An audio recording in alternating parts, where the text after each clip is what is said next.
हमारे इस घड़ा को उठवा दो। तारा कहने लगी हम समझ गए आपने हमारे और बेटे के गम में खाना नहीं खाया, इसलिए तुम्हारा शरीर इतना कमजोर हो गया। महाराज हरिश्चंद्र ने सारी बात को जब बताया, बात को बताने के बाद कहा तारा हमारे इस घड़ा को उठवा दो।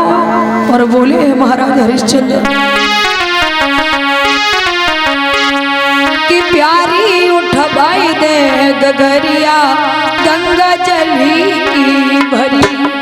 तारा उठवाई दे गगरिया गंगा जली की भरी।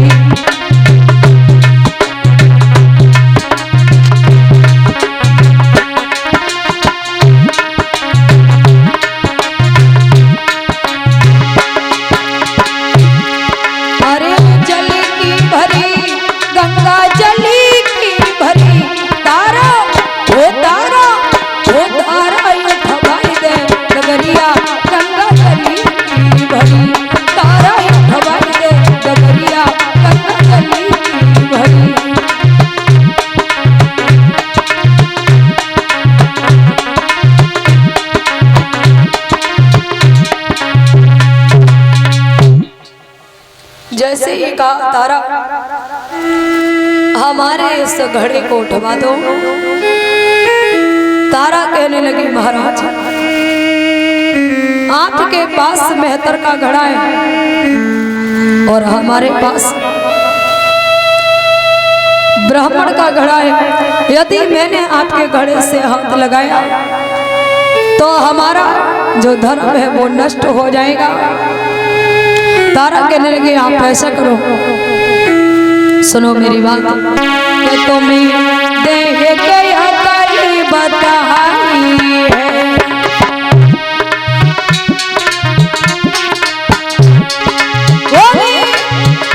तुम्हें देह गया करी बताई है। चली भीतर ले उठाई है।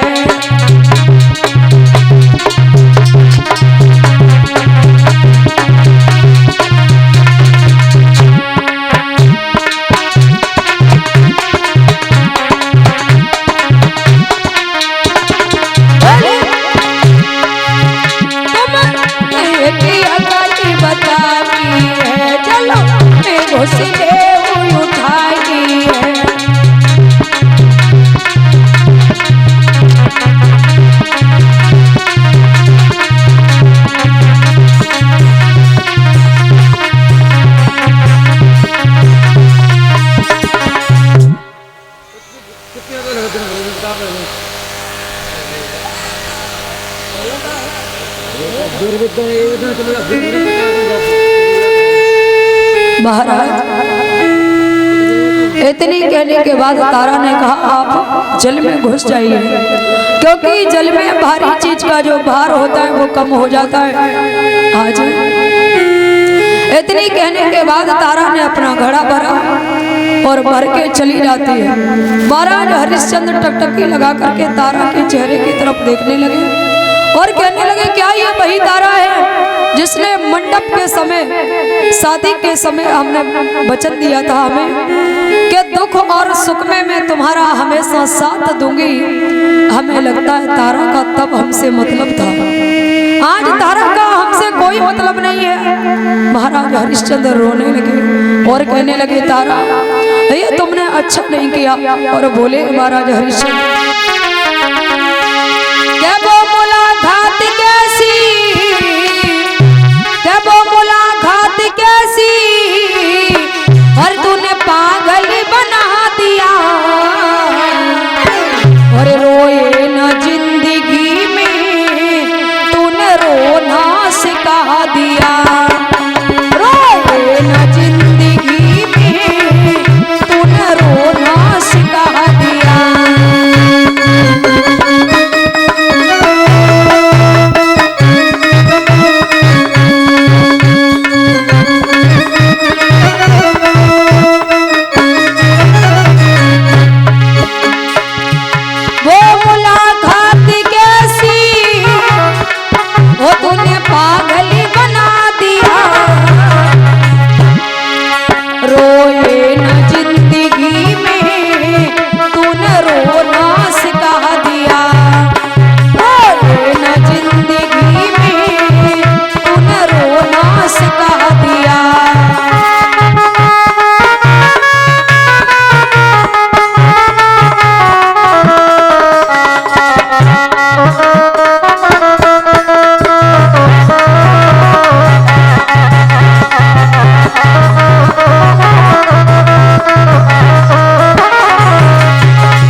संग जीने मरने की तूने कसमें खाई थी, संग जीने मरने की तूने कसमें खाई थी।